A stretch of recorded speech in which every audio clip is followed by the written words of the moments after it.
Lily Phillips, some of you might recognize that name. If you do, I'm watching you. Some of you might recognize that name as the OnlyFans porn star that went on and tried to break Bonnie Blue's record of sleeping with 1,000 men in a 24-hour span. And supposedly she did it. I don't know. I didn't watch the video, so I can't confirm that it happened.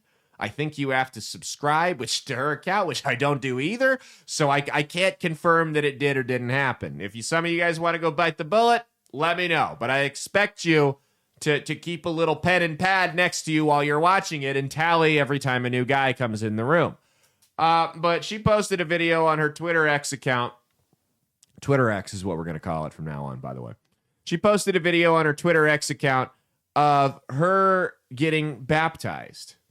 Now, I'm not going to play it because it's got a Kanye West song in the background, which kind of makes it a little weird, too. But I don't want to get copyright. But the weird thing about this video, it's all over Twitter X. You can go watch it. The weird thing about this video is the pastor's face is blurred out. I don't know if she did that. I don't know if he requested that. I don't know if the account that shared it did that. I don't know anything. I just found it to be a bit odd. It could totally be nothing. That's maybe my fault for not doing enough pre-show and checking on that. But here's what we got to realize, guys. This is what Christianity is about. And that may not be fun for some of you to hear. Some people are going to sit here and scream that I went woke, I'm a liberal, and this and that. No, hear me out. Jesus did not die on the cross to save the righteous. It was to save the prostitutes, to save the thieves, to save the murderers. Those were the people he came here to save. And maybe Lily Phillips is genuine. Maybe she's not. Only time will tell. Here's what I want to see. Here's what you can look for. What does she do next? Because there was another girl, and you probably know who I'm talking about, that was a porn star, OnlyFans, whatever. It's all the same thing, right? But she went out, and she was on the whatever podcast, and her whole content was about how she cheated on men, and she did this and that, and she was just a nasty, disgusting person. And then she went out, and she found God. You're a horrible, despicable person. Then she went out and she found God. And she got baptized and she said, I fucked up. I never should have done any of this. This was terrible. She got married and everyone was like, okay, all right, bet. Jesus saves. But right after that, she totally switched from OnlyFans content creator to Christian content creator. And the whole thing just kind of felt like it was her next grift. Now, I don't know what's in her heart. I don't know what's in Lily Phillips's heart. Only her and God know that. But when I see someone go immediately from OnlyFans whore to Christian content creator, red flags start to go off in my head. Red flags start to go off to tell me this is someone who just wants to make a quick buck. And the porn thing was either getting too physically exhausting, too mentally exhausting, which, by the way, it often does for people in that industry. That's no secret. So they just made the jump to right-wing Christian whatever. Both of them could be totally legit in their faith and just immature. That's also a possibility. That is entirely a possibility. So we'll see what Lily Phillips does next. If she disappears, then maybe she is genuine.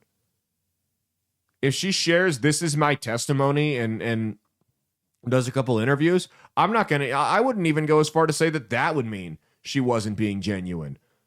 But if she starts selling merch, if you see a cryptocurrency with her face on it emerge, if she's got her own podcast and she's making all the videos, and the worst thing that annoyed me the most about Nala Ray was she went around talking like she was an expert on Christianity. There's your red flag. Ignore this woman. This is in all likelihood a grift. What happens in the afterlife is between her and God, but she is no one that you should be listening to for any serious reasons.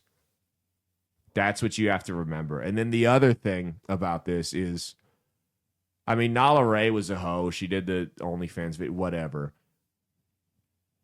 This is another level. This is the mega hoe. I mean, this is a woman. This is not a woman that got fucked on camera a couple of times and sold naked pictures of herself. This is a woman who had sex with over 1,000 men in a 24-hour span. Men, I want you to be honest. If you found out that your wife, before she met you, had had sex with over 1,000 men in her lifetime, would you still be with her? Forget 24 hours. In her lifetime, would you still be with her? No. No. And that's not even from a religious standpoint or anything like that. That is, it's disgusting. It is.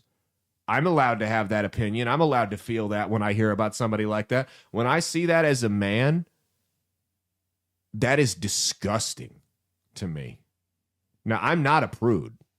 My wife was not the first person I ever had sex with. I'm honest about that. And this is where when I talk to Christians that are all kind of self-righteous about the gay thing, it's like, well, the Bible talks about heterosexual lust quite a bit. Like if you guys are going to go around talking about gays or anything like that, and you're watching porn, or you had a bunch of sex before you got married, and maybe you just shut the fuck up for a little bit.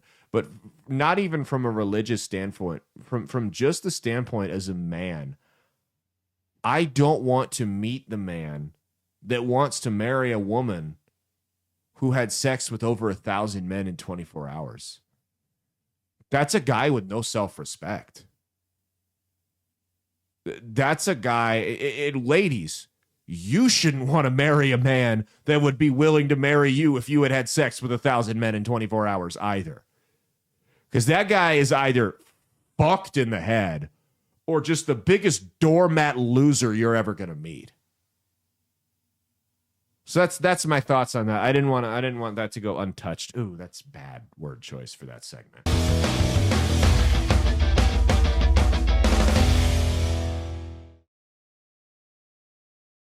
Hey, thanks for watching. If you liked what you saw, be sure to click the link in the description to get the full episode on Rumble. If you prefer to listen along, you could actually get us on Spotify, Spreaker, and iHeartRadio. You can also go to www.outlawstreamers.com to learn more about not just my show, but tons of other great shows and all the exciting projects they have coming up. Follow my socials at Caleb Isn't Funny on Twitter and Instagram, at Caleb Salvatore Comedy on the Chinese Spy app that is TikTok, and be sure to like and subscribe to this YouTube channel. Thanks, and we'll see you every Saturday for brand new episodes of That's Based. Peace.